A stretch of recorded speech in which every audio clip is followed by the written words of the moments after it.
as I kept trying to layer in my understanding and apply, I got to know Jack Kruse. And so now he's a very, very, very polarizing figure. A lot of people have very strong opinions about him one way or the other. But when I asked him, what do I do for my son? He said, well, he's got to stay off of screens and get a tan on his back. And I thought, this Oh, what did wow. this guy just tell me, right? And so anybody that doesn't know who Jack is a neurosurgeon. He was an oral surgeon prior to that and a dentist, MD. So like unbelievably, educated. And then he's one of the Right. pioneers of kind of that quantum biology field. And so as I was attempting to understand what blue screens and a tan on his back had to do with anything, we just kept diving.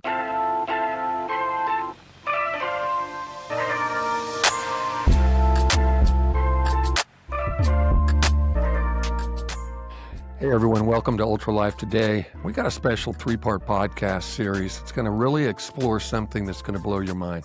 Fascinating connection between light, health, and healing. We're basing these discussions around groundbreaking work that was done by a gentleman named Fritz Popp and Roland Van Wyck. If you're just joining us, it is going to be 3 parts. So wherever you come in on this, go back and listen to the previous episodes. They build on each other, provide a much better understanding of the topics we're diving into. Now, today I've got somebody that I kind of consider a brother from a different mother in Arkansas. His name is Logan Duvall. He is going to be our point person for all 3 of these episodes we're doing. Logan's an entrepreneur, an author, host of the popular Sowing Prosperity podcast. You have to look that one up.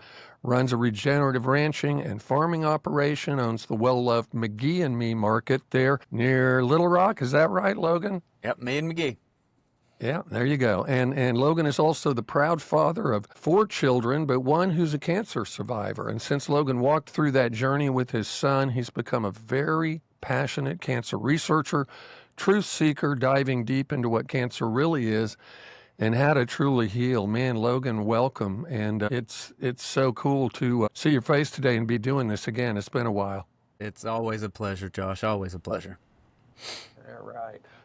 You were the one that was so excited about 6 months ago when we got on the phone with Adam, and you were just going crazy on this stuff about light therapy, which a lot of people are going to mistake for, red light, this, that, or the other. But let's start with the basics. You got turned on to these guys, Fritz Popp and Roland Van Wyck. They have a definition for light in the body that's maybe a little bit different than other people. Tell me what you understand about that and how you got plugged into these guys.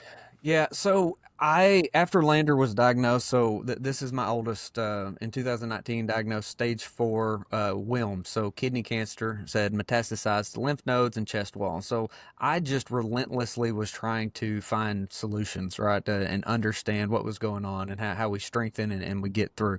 And so with that, food was the first thing. I think that's the first thing for a lot of us. And we look into the different diets. We get a lot of opinions. The oncologists are going to tell us that really doesn't matter. Just eat whatever, don't lose weight, right? Like, and it just never felt right. And so I just kept diving, and that led me into getting with a lot of the metabolic cancer advocates, right? So Yep. all the people in that world that advocate nutrition and the metabolic approach. And then it finally stumbled Being across. basically the opposite of the genetic approach that we've been handed for decades and decades, right? Right, and that's where that layering comes in, right? We've got the somatic cell theory. There we get into the metabolic approach that Seyfried's really kind of promoted based off Yep. Warburg's work, and then we just keep going. But that to me is not even remotely deep enough. Like we're on the 30th level of a skyscraper and act like we're in the basement, and we're not even close. So I love it. as I kept trying to layer in my understanding and apply, I got to know Jack Kruse. And so now he's a very, very, very polarizing figure. A lot of people have very strong opinions about him one way or the other. But when I asked him, what do I do for my son? He said, well, he's got to stay off of screens and get a tan on his back. And I thought, this Oh, what did Wow. this guy just tell me, right? And so anybody that doesn't know who Jack is a neurosurgeon. He was an oral surgeon prior to that and a dentist, MD. So like unbelievably, educated. And then he's one of the Right. pioneers of kind of that quantum biology field. And so as I was attempting to understand what blue screens and a tan on his back had to do with anything, we just kept diving, start seeing what we've been lied to about the sun, right? The sun doesn't cause cancer. What the sun actually Right. does is provides a full spectrum the way God designed, and then the cascading from that, right? And what melanin does, which is what the pigment is that gives us that tan, and that tan on his Right. back, what he was referring to the kidney area, right? So Okay. when you understand that melanin is this mitigator of this electromagnetic being that we are, it starts making a lot of sense. Okay, so we've got this external light, we've got this internal light that's going to take us into the Fritz Popp, that Roland Van Wyck, and even Maywin Ho's work, to where we actually produce light inside. And so Gotta love this. these are all the different layers, Josh, that we just keep coming in, and we realize that metabolism is actually dictated by light, and all of the botanical compounds are interfering or interacting with this endogenously produced light. And so set me up for whatever questions you've got based on that. But the overarching thing is that light is playing the largest role in biology, not even a close second. I love where you're going here. I remember back in the day, I was a salon owner. I ran a big, big salon and also had tanning beds in there. And I remember getting some information, I think it was from the German manufacturer, that said something that blew my mind. They said, oh, there's like 13,000 biological processes that all tie in and are triggered by exposure to full spectrum light. And so I don't know, I was like, what? You could study that for the rest of your life. You clued me in on a word that you don't hear often, and probably a lot of people won't know what that is, but biophotons. Mm-hmm. So, what role do biophotons play in our human physiology? I think you were saying that in a nice layman's way a minute ago. Feel free to kind of expand on that idea. Yeah, so the biophotons are very small amounts of light that literally have to do with everything. Okay, so what is was really important to go about this, and kind of what makes it a little challenging, Josh, is to try to condense all of this into like a tweet, right? Oh, I Like know. it's I impossible. They're know. so complex, but we need to probably start with the mitochondria. So, like when you look at, say, Doug Wallace, who was probably like the father of this mitochondrial approach, he's at Children's Hospital Philadelphia. I would recommend reading absolutely anything that he's ever put out. But then you have another couple Nice. layers with Michael Levin, Martin Picard, and Nick Lane. So Nick Lane wrote the book Power, Sex, and Suicide. Unbelievable book when you are looking at the mitochondria. So what we are taught about the mitochondria is that it is the powerhouse of the cell. It produces ATP. ATP runs everything. Well, that's Right. extremely myopic and inaccurate. So ATP doesn't actually produce all the energy of a cell. It does a lot of different things. And then, Gilbert Ling has proven that without a shadow of a doubt that ATP is not the sole producer of energy. This is why we need to look at what else does the mitochondria do. Mitochondria actually produces water, right? Mitochondria produces CO2. Mitochondria produces melatonin. Mitochondria produce the base levels of heme proteins. Okay, so like the mitochondria is doing a lot of different things. The mitochondria also produce light, right? So this is where it gets Wow. really interesting when we're talking about this biophoton concept, is that the mitochondria is receiving light and it's emitting light. Okay, and so every one of the complex has an emission and absorption spectrum. So the emission is what it releases, the absorption is what it receives. And so as we're looking at that, complex 1 is UV range, and then we can start going into complex 4, which is, or complex cytochrome C, which is going to be infrared. And so the other aspect of this, without getting too technical, where ATP is produced is a tiny quantum machine. This is spinning. It's a rotating head that spins off ATP. It takes a DP, turns it into ATP, along with the electron transport chain. Now, when it is exposed to red light, it runs at 100% efficiency. Okay? 100% efficiency. This is a magical little quantum motor that we have in all the mitochondria. When you think about the trillions of mitochondria we have, fascinating, right? So if light is affecting every one of these components of the mitochondria in the production of what they do, it would stand to reason that's an extremely important aspect of what's going on, right? And so what is also very, very interesting is diabetics don't produce a superoxide pulse in complex 1. Now, what that means is that there is a rhythm to what's going. This pulse means that it goes. It's not a linear, constant movement. It's this pulsing. All right. Now, I'm gonna tie in a little more of this biophoton thing. Your DNA is a double helix structure. It is a light antenna. That means it receives light and actually stores it in the H's. So in the crossing is where this energy is stored. Now, DNA is inside of the nucleus. This combined with histones and chromatin, it forms this light emitting and receiving structure. So we receive this light from the mitochondria. There's actually about 7 other places in the cell that actually produce light, but it is creating a cycle. So this is where we're going to go back to Fritz Popp a little bit, to where he has laid out in studies where cancer cells do not emit as much light. They do not produce a coherent light structure, and they do not produce light very long. That very long is what we refer to as delayed luminescence. So when we think of a symphony, think of Beethoven, Bach, Mozart, think of some sort of beautiful music that has a lot of different sections producing on time a certain frequency inside of an auditorium or a venue that receives this sound, right? There's a whole orchestra going on. When that orchestra's off, this is essentially what cancer is. Okay, so that's why when I say that we go from somatic cell theory to metabolic, that we're not even close. Like, we need to understand this concept.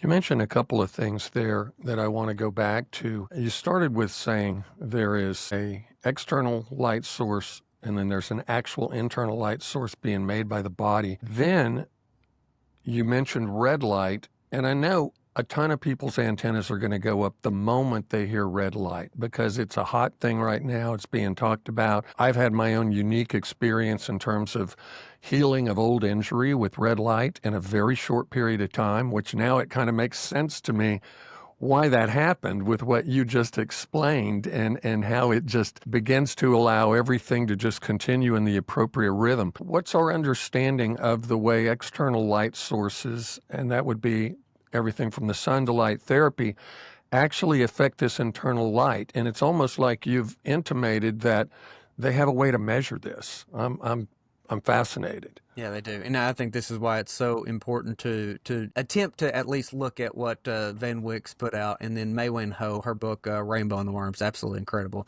It lays out these light emissions and all the different spectrums. The first thing I want to make sure that we don't get any sort of a misunderstanding is there is no substitute for the sun. 100%. It is a completely different aspect. Everything about a technology and artificial source is different. And there's a lot of things that go into that. And so when you mentioned the tanning bed earlier, there are absolutely very important benefits of UVA and UVB. But what is different about this? Still no substitute, is it? Yeah, there's no substitute. So what Right. what we don't ever have in a tanning bed is that full spectrum of what the sun offers. So even in the middle of the day at solar noon, when the UVB index is highest, it's still only a fraction, a very small fraction of what that full solar spectrum is, and it's majority in the infrared range, right? So we're always receiving this infrared boost when we are getting our UVA and UVB doses, okay? And so now we're taught a lot about vitamin D, vitamin D, vitamin D. I am actually very much against the supplementation of vitamin D. We can go into that later. But when That's okay. I love that you're myth busting today. Keep going. Yeah, well, there's a lot, and this is where we have to question our own beliefs and our own dogma, and not just parrot what we think somebody smart's saying, and be able to understand what's actually going there. So this very narrow band of purple light, this is UVB, is going to be what it starts this process of vitamin D synthesis. And so when we don't have that, we don't have appropriate. And so when you take a manufactured form and end result, because you have it's like 25 different metabolites of vitamin D synthesis. It's not just 25 dehydroxy, right? Like it goes all of it and has to be converted through liver, kidneys. There's a lot of other processes that are going on in there. So we don't have that because we have believed the dermatologists and optometrists that the sun is causing cancer and making us blind, right? And so we don't have that production. We don't have this melanin production. This is also what primes the body and creates melanin, that tan that Dr. Kruse told me that I needed to get for my son. You've got to be exposed into that. Now, when we're having the technologies that are seeing this input, that's because we are all of us blue light toxic, okay? Because there's a flip side. There's two sides of this coin. And light deficient within that full spectrum of infrared, UVA, and UVB. So we're dealing with both of those. And so when the myopic approach of let's use a red light therapy to overcome these things, it's just missing about everything, honestly. But there's definitely validity to it, but it's better just getting the sun, right? And it's free. Right. Yep. So, what am I taking too far of a step to say that the lack or the disruption of natural sunlight in a person's life could very much be traced absolutely to their daily journey of health and what they may even experience in life related to, autoimmune disorders, cancer, different diseases? You're absolutely saying there's a major correlation, right? I'm saying that is the cause of every single one of them, is what I'm saying. Wow. Wow. Okay. So you study so much stuff, and I love the fact that you give us references for different books and stuff because I want our audience. We've got some pretty smart people viewing this, and they're going to be looking things up and looking up the books you talked about and reading about those things. Does most of this knowledge, I'm curious, does this idea of sunlight as a healer, does it literally date back long before we had anything related to what we would call medicine and scientific understanding? In other words, you've got Ayurveda, you've got all these different healing schools and healing modalities coming, traditional Chinese medicine. Is sunlight a component of all of those as part of the backbone of what people should be doing? Every single one of them. Wow. It is what dictates all life, every bit of it. If the sun goes out, what happens? All life ceases. Well, right, right. Yeah, they're looking at dark spots in the sea right now, and which is very, very dangerous. This is kind of a news item I picked up on yesterday, and the only thing that they're looking at is the geoengineering as being something that's actually blocking light and affecting the phytoplankton and sea life that is now moving into a more crowded setting because of that. Wow. If that doesn't say it all, light literally is what causes the entire sea and all the life in it to be sustained. And without that, boom, Well, and we can take it we've back to got third nothing. grade, right? We can take it back to third grade when we learn about photosynthesis. If we Right. know that photosynthesis uses light to charge separate water and gases, right? Carbon dioxide into glucose to fuel plant life. Like we know that. And so to think that there's some sort of a disconnect between other aspects of biology is just Right. crazy to me. So what's it mean for light in the body to be coherent? And why is that important for health? What would be, and I know this is probably coming from Fritz Popp's stuff here with that type of terminology, but what is coherent light? And I guess the flip side of that is, and then what is dangerous light? You referenced screens with your son and getting a suntan in his cancer journey. Let's talk a little bit about this idea of coherent light and then other sources that are actually doing the opposite of what we want. Yeah. So light is the expressor of genes. So remember what I said earlier on the DNA is a light antenna, right? And we are expressing our genes through light. Okay, so let's take one for example that I'm hoping that we have a lot of physicians that are diving into this, and we're going to be able to discuss P53, right? This is our tumor suppression gene. When that is turned Right? off, what happens? Well, we have a proliferation of cancer. And so what Yeah. I believe is going on, and just so for example, I think SV40 is one of the most catastrophe ridden things that we have ever experienced, and it is the basis for a lot of our cancers that we have right now.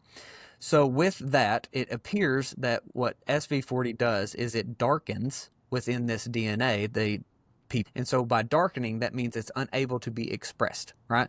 Going back to what I said about the light emissions, if we do not have the light in here for the expression in the chromatin to delay these genes, we don't have it. So this is where things that come and lighten that up, potentially ivermectin appears to be one. This is where we've got to also look at the Interesting. emission and absorption spectrums of the molecules that we're using. A lot of botanicals have the similar effect, and it's based on trying to or attempting to lighten that one aspect of this orchestra. That's why it's Wow. like, let's have the best percussion ever, but then we don't do anything with woodwinds and our conductors off rhythm. It still doesn't work. That's only one piece. And this is why no modality singularly focused ever works. It is the orchestra and symphony analogy are the only way that I know to try to express all of the things that are going on intercellularly, to try to explain all of the different things that are happening, because there's so much, and it's timing, it is frequency, it's light. There's so many different things going on that dictate even the biochemistry. So one more thing, Josh, on that, and I'll get into a little more of the coherent state. We have a disconnect in all of our medicine because we have a lack of understanding biophysics. Okay. So we think biochemistry is a fundamental science, and it's not. Biology and chemistry are built on top of physics. Okay. So when we don't have appropriate physics, we can't understand that biology or chemistry that's going on. Okay. And so now that's probably going to be super offensive to a lot of people, especially the biochemists, the PhD biochemists that I get into it all the time with. But you have to understand what light did to that biochemistry. So, this first episode here, we're entitling The Role of Light as it Relates to Physical Health. I'm curious, you mentioned you can measure this light that is an internal light. Are you actually familiar with some of the technologies that they use? Do Yeah. you So know there, any of those? What do they use to measure that? you can do it in a few different ways, right? So you do spectrometers.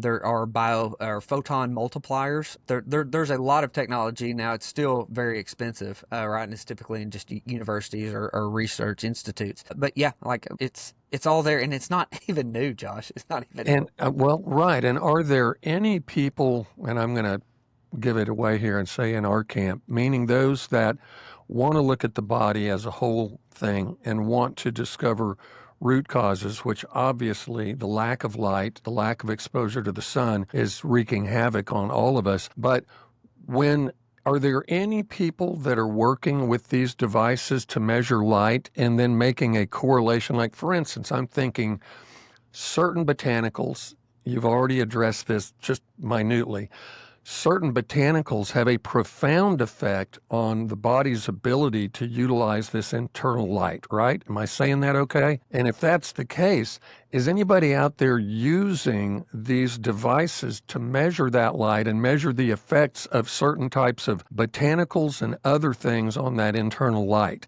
and seeing how it really affects that? Because I'm hoping they're using these devices to help us understand and key in on not only the need for natural light, but natural sunlight, but specific bioactive plant compounds that could be used to really help facilitate people's journey with cancer or autoimmune disorders and things like that.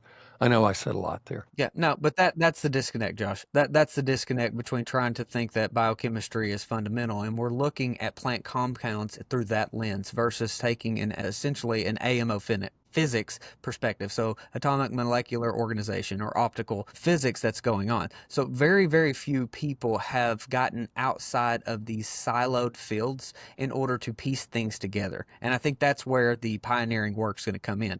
There are quite a bit of photobiomodulation therapies, like Dr. Weber out of Germany is doing some pretty Mhm. interesting stuff, but Yep. it's still Friend missing of ours. everything that we just had, right? It's Right. still missing everything that we just talked about in the correlation. We know that green light is having an effect on cancer. We know laser light in the density is having an effect. But we know that utilizing methylene blue with those therapies has an effect. But as Uh-huh. far as what I'm talking about on the biophoton level, very few are looking at it, and it's crazy. And the reason that we have to amplify Pop's work, Van Wyck's work, Maywin Ho's work.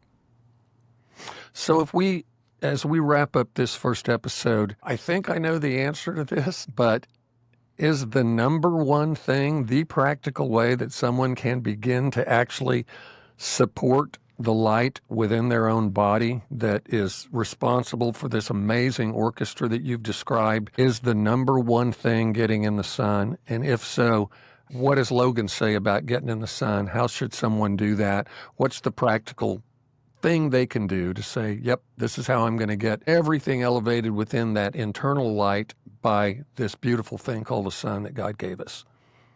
What are your thoughts on the practicality of that? Without a question, the number one thing we can do for health is get in the sun. Now, that's a pretty deep conversation. There's things such as like building a solar callus that are very important. But before we move on to the next segment, I want you to think about light as two water hoses put together. Two water hoses put together, and you turn on each of these two water hoses equally. Nothing happens, right? It stops. So now Right. one water hose is going to be our artificial light, and one water hose is going to be our sunlight. So when one of them is turned up higher, it forces the other direction, right? So when we have way too much of these lighting, say inside of a studio, in our bedroom, when we go to the refrigerator, what do we get blasted with, right? We go to the Right. bathroom, what we get vanity lights. The LEDs are absolutely killing us. Fluorescent isn't any better, really, and we are throwing off this pressure of the two hoses coming together when we do that. So we have to crank back the one that's negative and crank up the one that's positive in order to attempt to balance these things out. Of course, there's more to it. There's a lot of other factors within this, but getting in the sun and reducing the negative exposure, because all that is when we talk about 5G, we talk about all these different things.